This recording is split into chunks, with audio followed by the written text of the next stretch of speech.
साथियों राम राम। साथियों, बेगू काटुंदा मोड़ के अंदर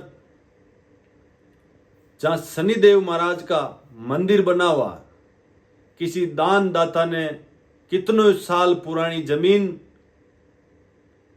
दान करके गया और गौशाला बनी हुई है। 100-150 गौ माता भी वहां पल रही है। शनिदेव महाराज का मंदिर भी है वहां। एक पुजारी कितने ही सालों से वहां पूजा कर रहा है। राजनीतिक षड्यंत्र, भू माफिया उस जमीन को अपने कब्जे में लेना चाहते हैं। साथियों, बीजेपी के बड़े बड़े नेताओं के शरण में बैठे हुए भू माफिया आखिरकार क्या चाहते हैं? अरबों खरबों की जमीन को लूट के अपने नेताओं को खुश करना चाहते हैं। लेकिन मैं उन भूमाफिया को कह देना चाहता हूं, उस गौशाला के और उस मंदिर की तरफ आंख भी उठा के देखी, ईंट से ईंट बजा देंगे। इतना हल्के में मत लेना भूमाफियाओं।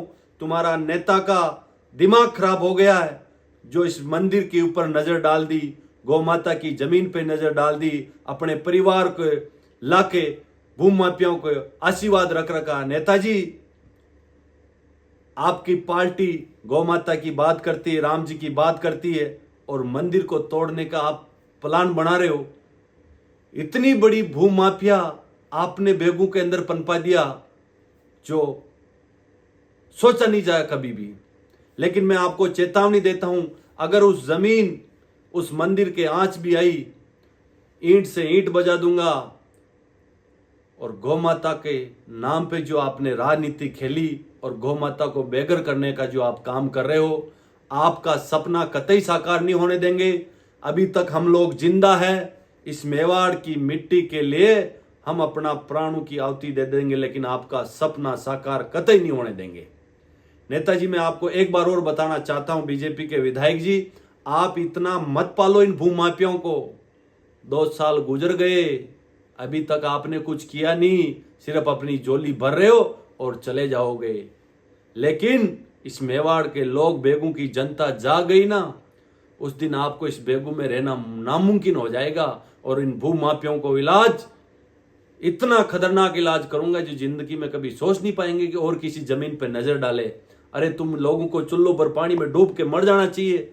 शनि महाराज का मंदिर के ऊपर तुम्हारी नजर, गौ माता के जहां छोटे छोटे बच्चे काटुंदा के गौ माता की सेवा कर रहे हैं, उन गौ माता को रात को उठा के लाते हैं, गौशाला में डालते, चारा डालते हैं, पता नहीं कहां से वो बच्चे वेचता करते, और आप वहां जाके धमका रहे हो भूमाफियों।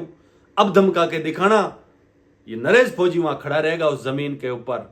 साथियों, इस आवाज को आप ज्यादा से ज्यादा शेयर करना कि उन भूमाफियों के कानों में आवाज पहुंचे और उस बीजेपी के नेताओं के कानों में भी